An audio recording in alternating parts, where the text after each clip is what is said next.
السلام علیکم، بسم اللہ والصلاۃ والسلام علی رسول اللہ۔ سوال ہے کہ ناک میں جو لونگ ڈالا جاتا ہے یا کیل پہنا جاتا ہے، کہتے ہیں کہ شادی شدہ خواتین کے لیے ضروری ہے۔ کیا شریعت میں اس کی کوئی دلیل ملتی ہے؟ بالکل نہیں جی۔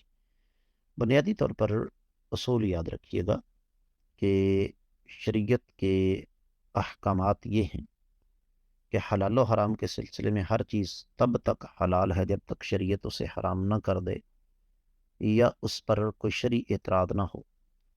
اس کے خلاف اعتراضات ہیں،